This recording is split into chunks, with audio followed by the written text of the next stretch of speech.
Siyabonga abantu beDlakadla Media sicela ukuthi subscribe and follow and comment. Okay, and ningakhohlwa ukusubscribe manibukela ivideo niphinde ni like niqhubeke njalo nisifollow. Angilithathe leli thuba ngibingelele ababukeli nabathandi beDlakadla Media namhlanje mfakazi. Siyabonga ke kubabukeli beDlakadla Media. Siyabacelela ukuthi ke iDlakadla Media ayiqhubeke ithuthuke. Bafowethu siyacela ukuthi ni like ningabuki nje kuphela. Makwenzeka kufika ithuba lokuthi kuvela iadvert while usabuka ibuke leyo advert leyo izokwenza ukuthi abafowethu bethuthuke yenze ukuthi umsebenzi uqhubekele phambili ungashoni phansi. Sithi phambili ngeDlakadla Media aqhubeka kanjalo. Siyabonga kakhulu.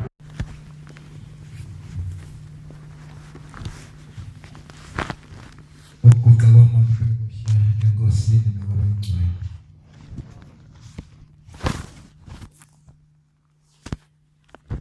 Ngiyabonga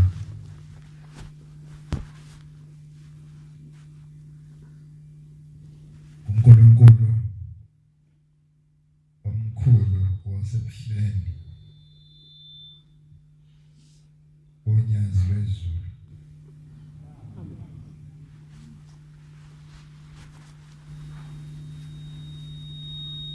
Njengoba ngikuqile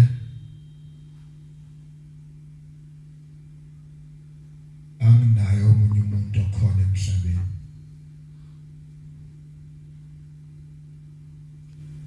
ngiyezwa abantu mabekhuluma omunye athi unoyiso omncane omunye athi unoyiso omkhulu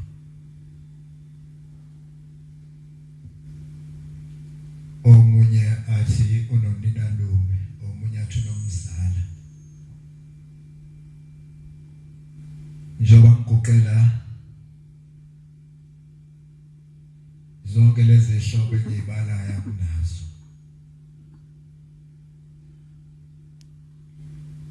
isihlobo engasabelwa abazali bami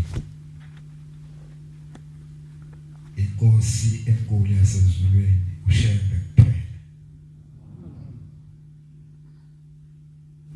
nabafowethu anginabo ngisele nodadewethu munye esizalwa naye esiswini kumama naye usemzini wakhe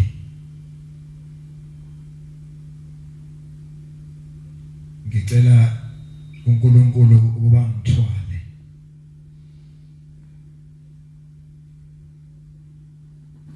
bayahlulelwa abantu beguqile njengoba ngiguqile aguqa igcina iphelile indaba yakhe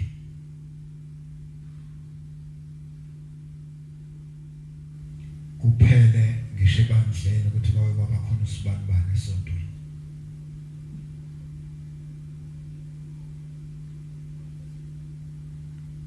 ngicela lowo musa ezulwini wokulotshwa kunokuba ngichithwe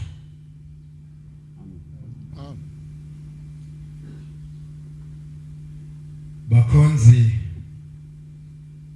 abayingcwele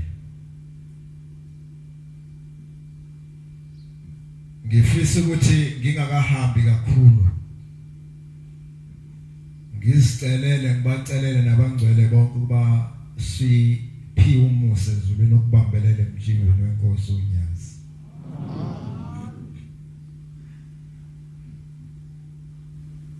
maske saphunyuka silahlekelwe izinto eziningi siyolahlekelwa ukuphila emhlabeni siyolahlekelwa ukuphila ezulwini indaba yethu noShembe ayipheli nganeno kwethuna nangaphesheya indlondlo yomusa siyayidinga lo muzi simenyelwa kuwo asikuyifaka ifonyo khona lo muzi simenyelwa kuwo ayikho nemithi echelwayo phakathi kwabangcwele behlezi enkonzweni noma ezulwini kodwa iphunga likhona lapha siyakhona linye elikashembe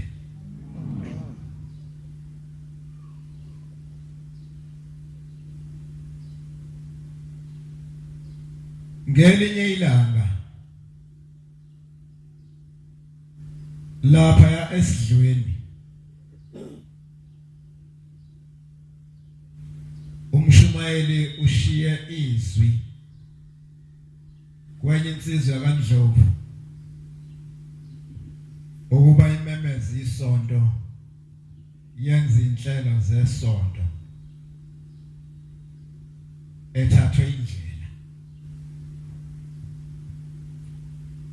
lensizwa inezwi elifushane inezwi elithambile uhlezi uxoxa naye ucisho ekukhulumayo ongakuzwisisi yayisifuna indawo ephakathi nendawo namaNazaretha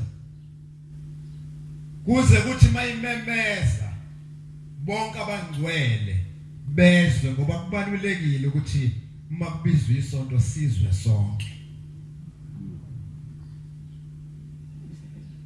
yamemeza kwathi lokwesithathu base bevuma abangcwele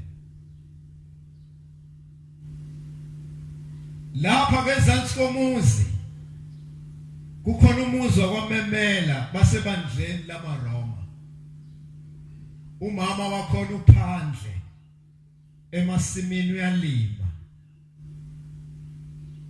ngaphambi kwakhe kuneliba nomyeni wakhe lapha elele khona wayesebona ithuna livuleka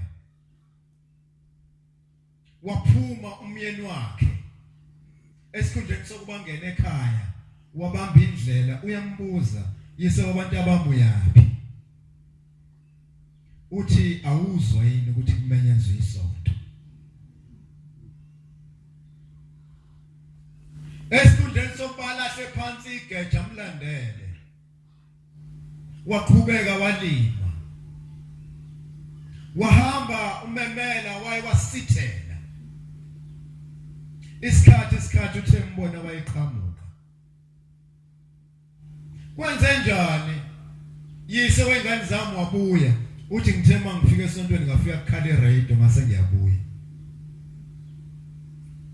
umlahla ingqondo ngoba ngesikhathi ethi awuzwa nthi kumenyezwe isonto umuntu ohlakaniphile kufanele alilahla ngesikhathi igeja amlandela lezi insimbi ezikhalayo emathempeleni nala ekhaya uma ungayizwanga la siya khona ubokwazi ukuthi ulahlekile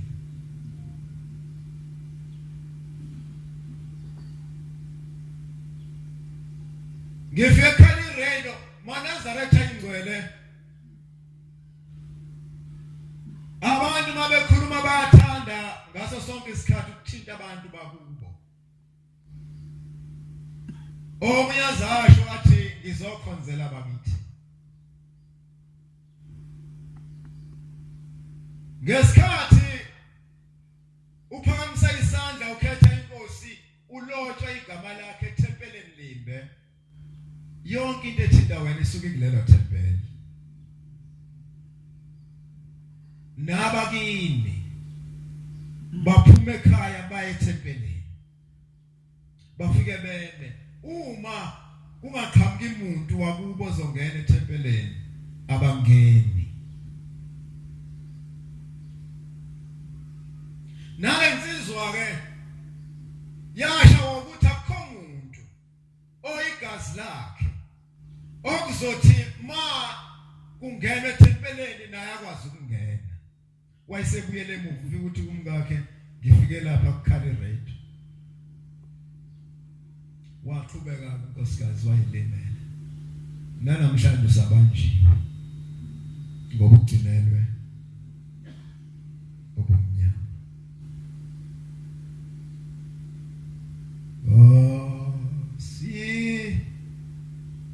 Kosi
ezweni lasebangangeni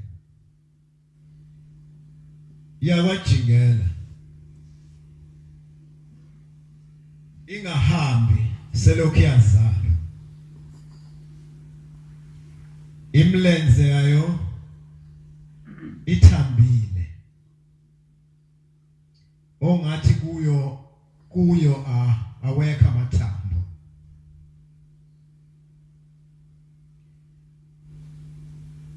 lapha phambili unyawo luqondile lalingakwazi ukuba alwenze into ayithandayo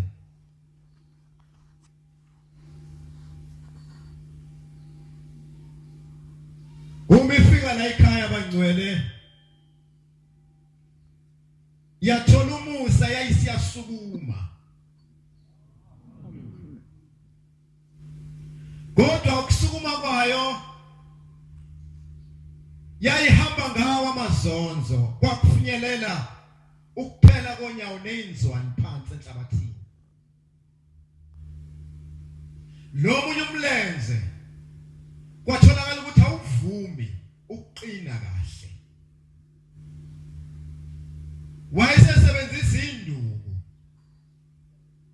kwangezona ezasesibhedlela kwaweza sehlathini ayibazele zona umema omunye wayomlenze wayewuthatha lo thambile awujijele ndukwini ukuze abe namandla kuma ngesinye ikhathi lensizwa yayifika enkonzweni yesabatha ngezinye ikhathi ingabibikho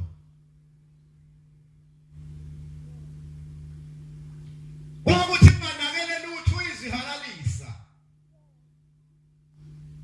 niphume enqalazi ukuthi ujingela ubonani ahalalise engathi ushembu umbona ngamehlo la phela khona amazwi azowasho abese hema njengoba abangcwele bezomkhumbula uMadlokovu ekuphakameni insizwa leyo ingakani kwakuthi la kuphela khona amazwi abese abhakuzise nje umlomo ukuphuma nezwi konke kodwa kuzokala uthini zase ziyafika izinsuku zokuhamba emhlabeni uma sehambile umshumayeli ushozi uyasimema uba siye kwajingela siyokwenza inkonzo uma sifika khona uyawenza umshumayeli umsebenzi yawuqeda mayiseqedile kusondela enye yamadodana kajingela phambi kwenkosi phambi komshumayeli ubeka oponda bayisihlanu 10 rand uthe ubaba umshumayeli mawufika angomnikelela amasabatha ayisikhombisa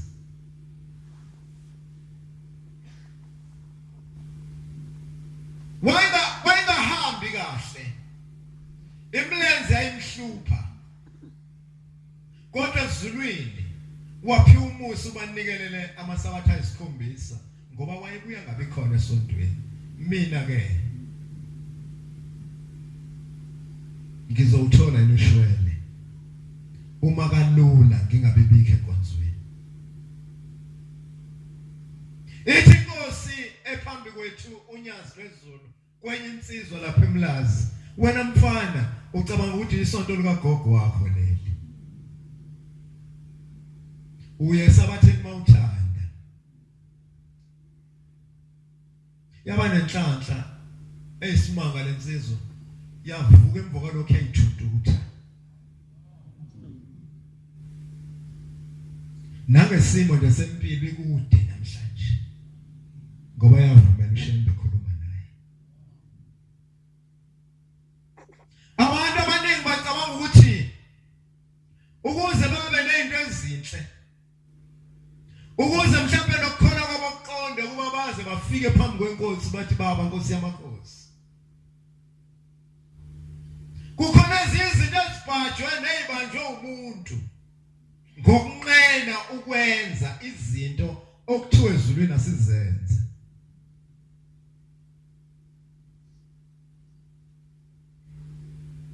saqosha lokhu bangcwele kwangena engqondweni zethu naseyinhlizweni zethu njengoba namhlanje siyixoxa lensizwa kade yahamba cisho nasemhlabathini ayisekho kodwa namhlanje sayixoxa le ndaba sivuselelane ukuthi bafowethu asibe phambi kaNkulunkulu ngaso sonke isikhathi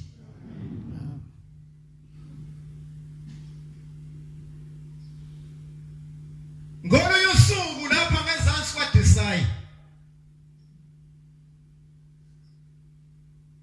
kuhamba insizwa ingena esibhedlela ixinekile ukugula eyabangubane uxhoshwa libhekile abesiyabona ukuthi ukufa kuyayinqoba abesecela omunye unesi ubasondele bhala lamazwi uma kufa kungihlula wayesilona iNazaretha umtshele umfowethu ngo1 angibeke ngoba indlela engizoyihamba angibazi ubude bayo nokuthi lapha ngiyakhona kukuphi ukuze mangiduka endleleni ngisheshe ngisizakale ingoba ngesile eNazaretha njengoba silaba ngcwele sinezithembiso esithembiswe ngazo uNkulunkulu wakithi ebuhleni ithi inkosi ngelilanga uma eNazaretha liphume ngo9 la emhlabeni ilunch ngo1 lidle ezulwini wayesengeza wathi umuntu mayehlobuka kuleli bandla suke isiphupho ngoba uNazaretha kuyifa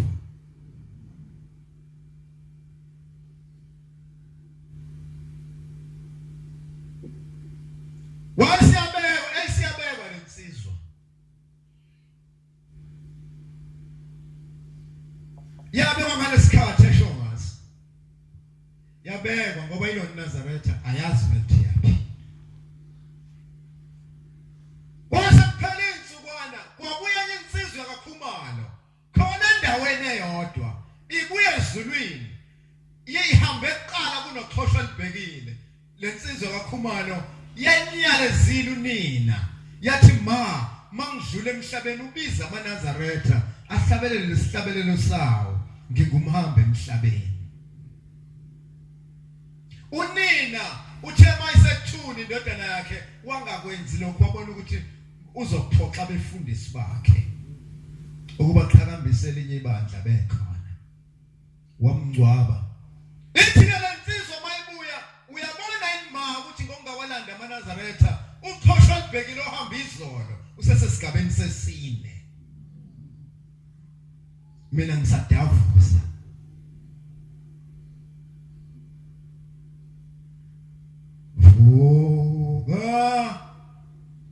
vuka wena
ngasi sibhekele incwadi yamaRoma esishiyagalombili endimeni yamashumi amathathu nesihlanu Roma 8 verse 35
ozasahlukanisa nothando lukaKristu. Ubani ozosihlukanisa nothando lwenkosi enkulu yasebuhleni? Unyazi. Ukuhlupheka, usizi njengoba sisosizi nje. ukuzingelwa, njengoba besifuna ubusuku nemini bekhanda amaqhinga, sizobahlakaza kanjani? indlala, Ukulamba njengoba kuza i-4th industrial revolution ivele i-COVID isiwalahlile amathuba okusebenza, okusho ukuthi mayifika isizoqedela ukuba abantu balambe, ukuhambaze, ungenalutho. ingozi, Kungaba ingozi njengoba sihlaselwa ngezifo zikhandwe njengamabomu, kuthiwa ake sibadelise inkani. inkemba njengokulotshiweyo ukuthi ngenxa yakho sibulawa usuku lonke. Uyabona amandla akhona la ekhaya adala uba sibulawe ngaso sonke isikhathi. Thiwa zizimvu zokuhlatshwa, Kuthiwe zizimvu zokuhlatshwa. kepha kukho konke lokhu Kona konke lokhu bangcwele siyakuhlula nokwahlula ngowasithandayo. uShembe wadela konke enakho ngoba ethanda thina. Ngakho ke ngicela ezulwini kungasuki kimi ukuthi sihlule nokuhlula.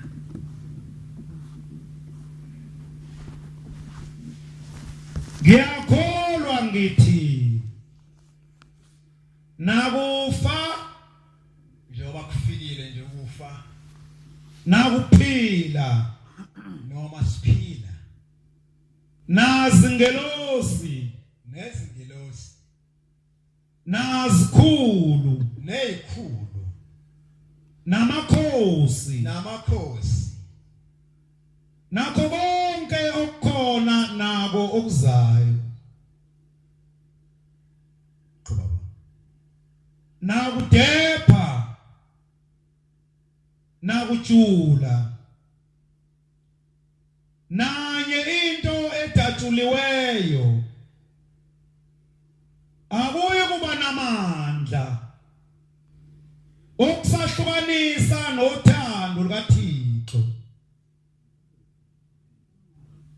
olukuKristu Jesu inkosi yethu. sikhuluma ngonyazi.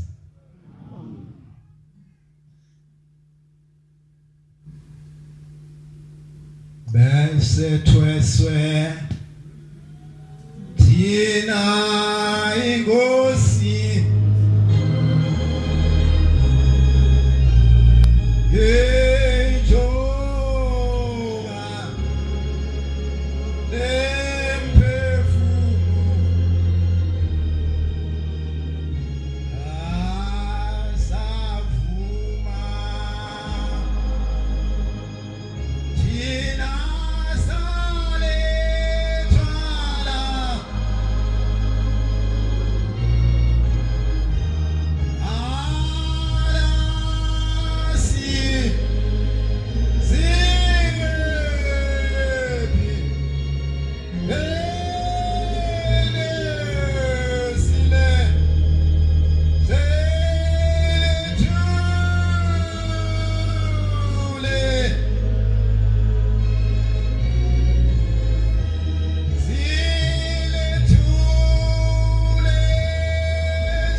phansi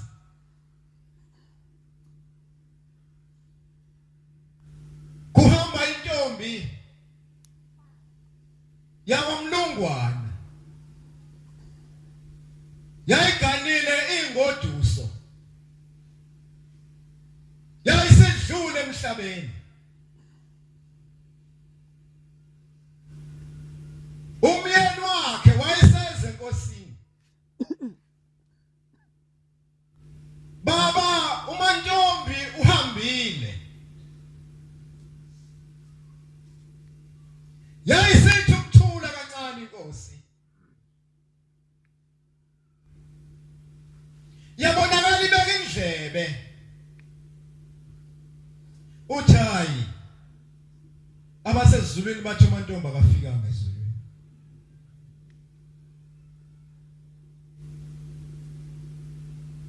wayesethi kulungile ngisayomfuna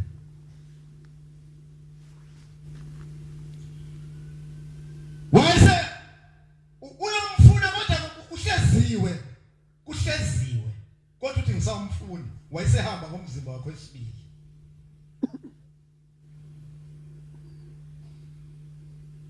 wabuya wathi sengimtholile uthi ngihambile kuona wonke amajele ngimfuna uMantombi nasa sihogweni ngifikile khona uthi ngiyakhuphukela intabeni eziphakeme lapho uthi mawushawa umoya wakhona uphenduka isimo semalasi uthi emgedeni kuyizona zodwa uthi ngihamba ngifuna uMantombi ethi inkosi bekukhona isimanga besengibelesele sengihlangabeza ngifika noma sengiphuma kule mgede salokhu singinamathela uthi ngase ngiphenduka ngokucunuka ngathi wena nje ungibane intombini zasekuphakamela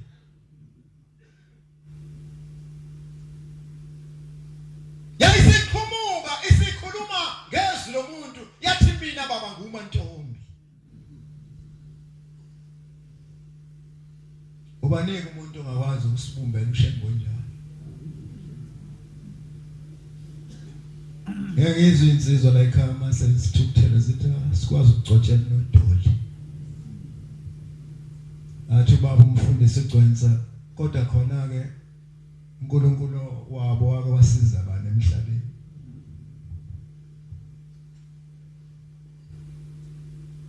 akuswakala lutho uyazi isimanga nehlaza libehlele mabeshumayela lapha abantu babuya bangena emathempeleni onyazi athi sizwe inkonzo emsakazweni bishunyalo wosubani bani esho idemoni kodwa labantu abayi kubona bezana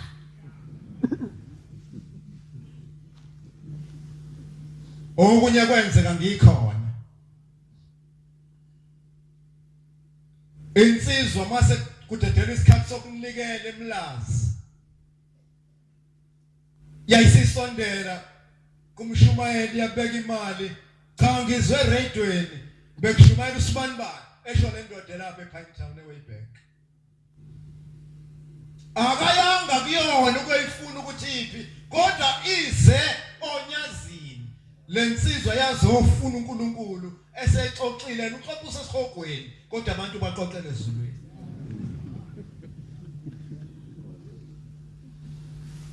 ngiyafisa Nkosi ukuthi ngelila ngongangenza isilimo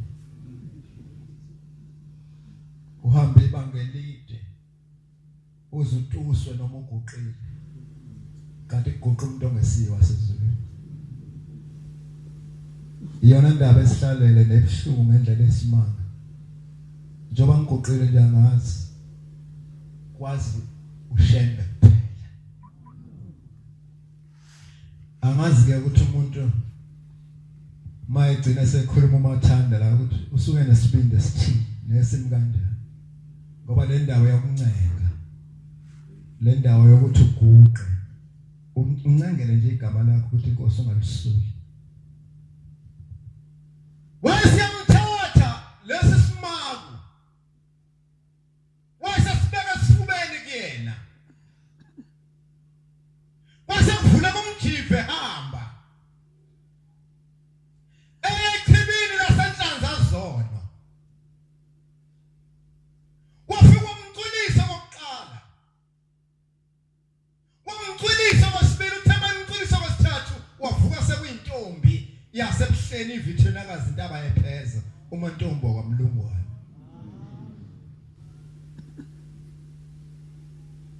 Manaza lotha ikhithi ushamba ngenayo.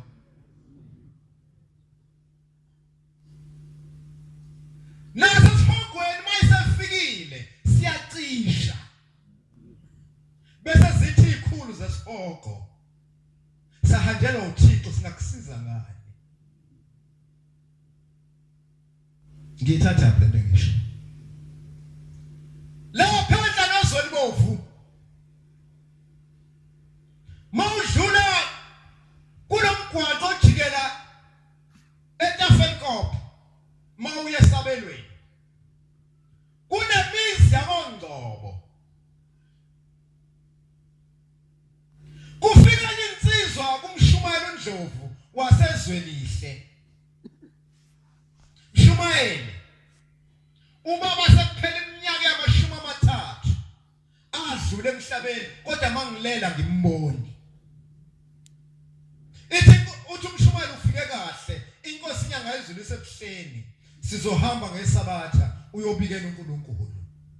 Hamba ulunge kanje ufike la bese sithatha indlela sihamba.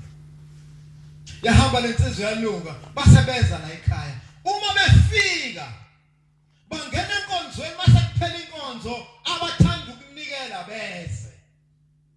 Yayisiba buhele nalensizwa oniye enkosini inyanga yezulu ungalozinde. Wafika wabeka oshela nababili 20 cents.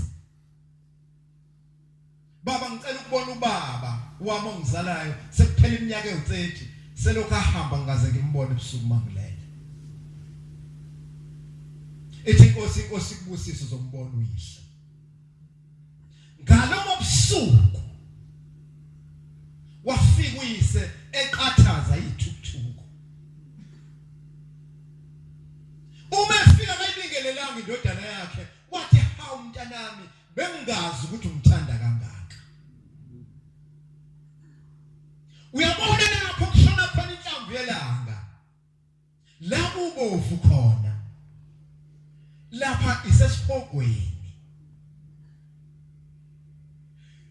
Njoba ngila ngiphuma esifogweni nginikwa ushembe imzuzu ezihlanu. 5 minutes ukuthi ngibonane nawe bese ngiphinda. Sizomthini kunodoli kahulumeni. Asifunza yena ngoba singenamandla.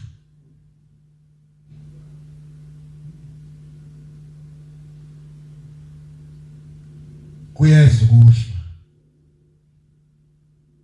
Kodwa makufika sicelele eManazaretha ukuba ukuhlwa kuphuma eceleni kwethu.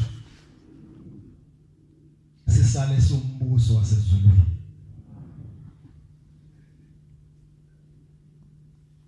Wayesehamba angizwa ke le ndoda ukuthi iyabuye yenze njani ngoyise.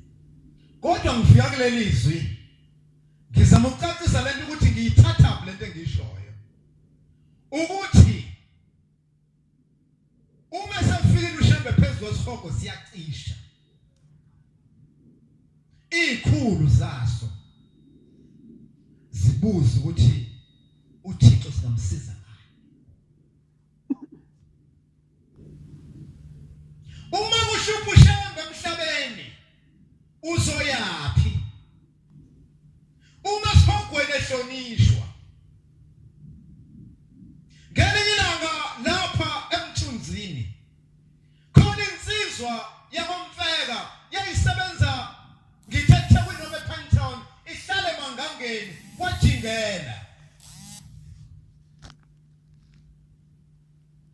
ithi lensizwa ngelinye ilanga unina oyizalayo uthe phume yakulosine endleleni wayeselamela insizwa zimile wathi mayisinga wathola ukuthi phakathi kwazo kukhona umfana abasanda kumngcwaba wayesondela embingelela lo mfana wayesethi awusiyena lo mfana kaSifani bani wena uthi kuye ingani wena ufile sakungcwaba uthi he kunjalo ngifile namngcwaba uthi njengoba ngiyena sikhisho baba uSathane uthi asamba sitshela abantu emhlabeni ukuthi isihogwa sikho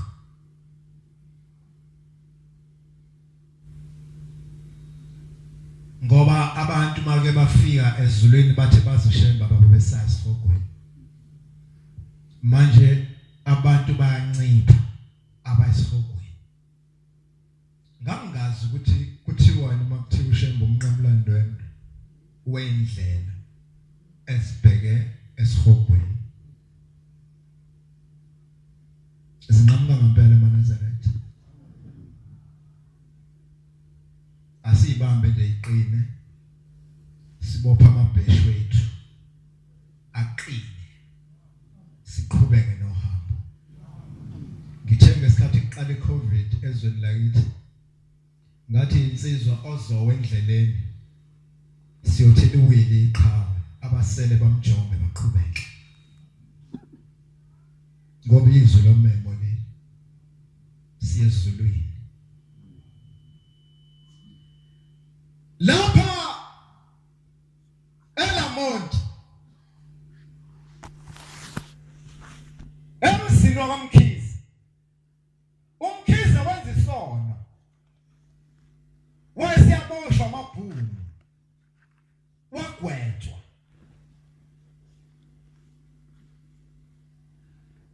umkakhe wayesiyalulekwa abantu ukuthi ubokuyena kwaShembe mhlawumbe umyeni wakhe angasizakala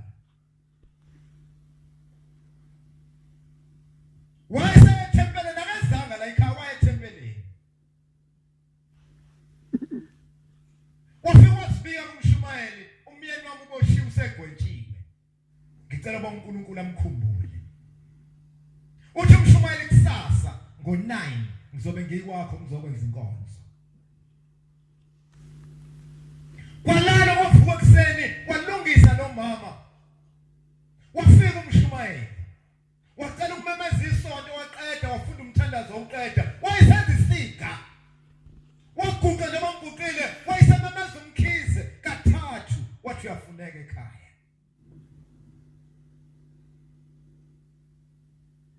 wavalelisa kulo mama waphuma hamba wathi lo mama hawu shumayeli sekuphelile wathi he wangena indlela ebusuku lo mama mayelele iyafika indlela nje yomusa kwabakayise nkosikazi kamkhize nguShembe vukseni ulungisa itiye namakhekhe ngo10 umyeni wakho uzobe ngena yavuka inkosikazi etsenya bombi washing yayo kathani ayikho lento Shumayeli uGumede ufikela wavela wamemeza uShembe uthi angilungisa itiye umuntu egwetshiwe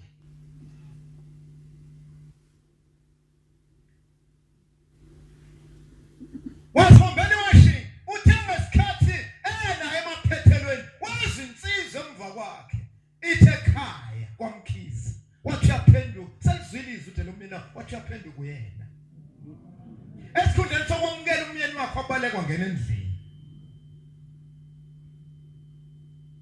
walandela umyeni wakhe ucabanga ukuthi mhlawumbe usaliwe yini ngoba ade boshiwe wafika wangena wahlala lapha endlini yokuphumula ingane imanzi ekhishini kanti iyamlungisela izwi elitshela uShembe yaliphula lungisa itiye yabuya nayo sekuphelele afika beka phambi komyeni wakhe wayesehlala lapha wambingelela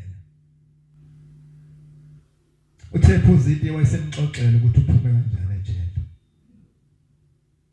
uthi bakithi ngiyazumeka bese ngizwi izwi lithi wamkhize uyafuneka ekhaya uthi ngivuka ngivusikoshwa sithi uyanayina wena ugwetshiwe iphupho lemfana elibhedayo athi uzumana alizwe lelizwi limemeza wamkhize uyafuneka ekhaya kwathi ekseni wezomenyezo uma ekhuphukela phezulu kwathi uhamba ulunge sikuthathe sikuyise ekhaya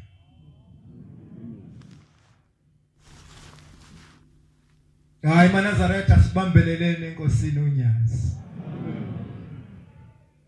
abafana lapha esidlweni bayothandaza komunye umuzi wakaMadlovu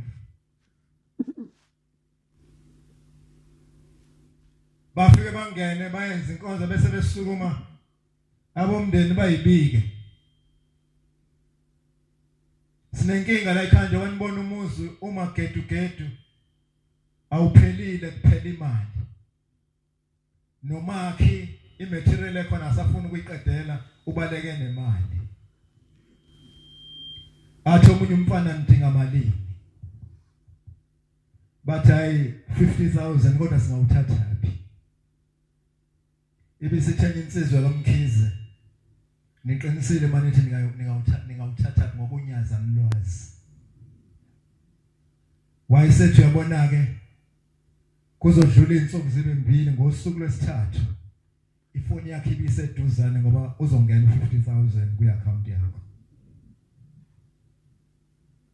kuthengo lwesithathu bezongena ucingo bathi balibamba uMadlovu kwenze njani uMadlovu wathuza nemkhosi 50,000 ukuhluka ku-account sengizohlala phansi bengiveza bangcwele ngizama ukuthi asibambeleleni uNkulunkulu wethu naye asithande asidonse ngengalo emkhomazi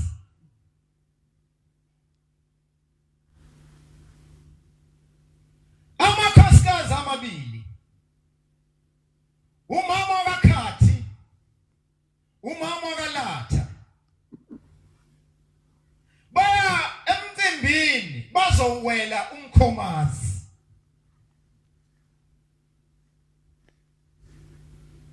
baya emzini abahlobene nawo unomcimbi bathi besadla nje emini kwase kufika umyalezo ukuthi umfulu umkhomazi uyangenisa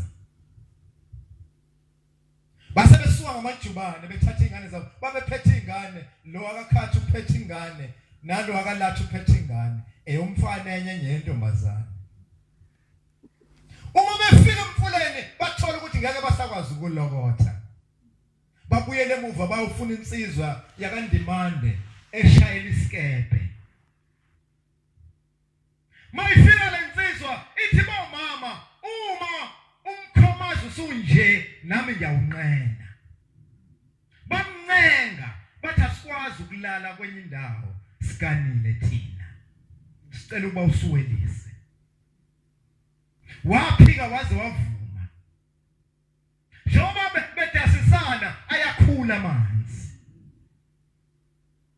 base bangena esikebheni wazilungiselela uNdimande wayesededela isikebhe wayeselwa ngamaphina akhe uthe maphakathi nendawo kwathotha amanzi anolaka kakhulu walwa laphuka iphina elilodwa walwa ngelilodwa lapho isikebheni sakumenyezwa igama elikhulu elihlonishwa emhlabeni weshembe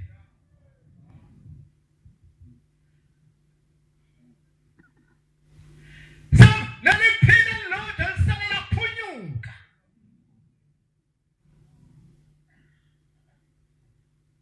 yehla inhlamvu uNdimande yaphonseka emanzini yahlamba yaphuma sahamba isikebhe nomama nezingane ezimbili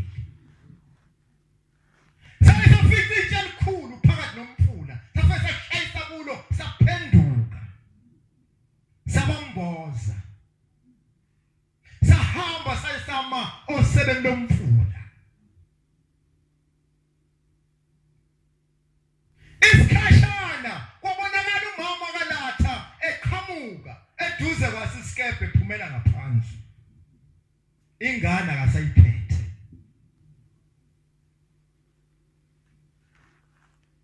Bathe isikhashana kwabonakala umama kaKhathi nengane yakhe bethe thwa phezukwentshe leli liphazamisa isikepe sihamba nabo. Bathe thwa phezulu ugona ingane yakhe.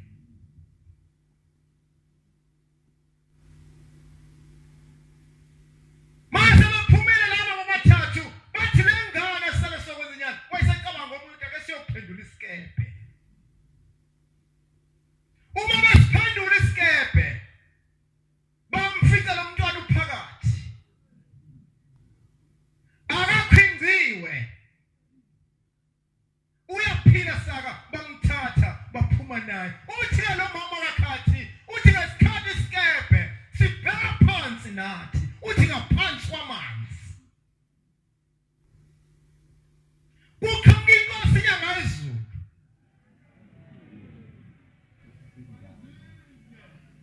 Ithola ubhasana omkhulu ekhanda.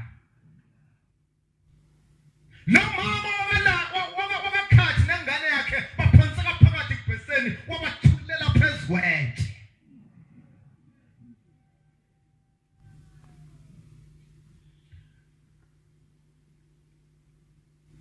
Ngiyabonga bangcwele benkosi. Akuvume ngime kulelizwi uNkulunkulu asengiphelele. Lapho ngishayise khona baba ingcwele. Nasesihlalweni ngicela intethelelo.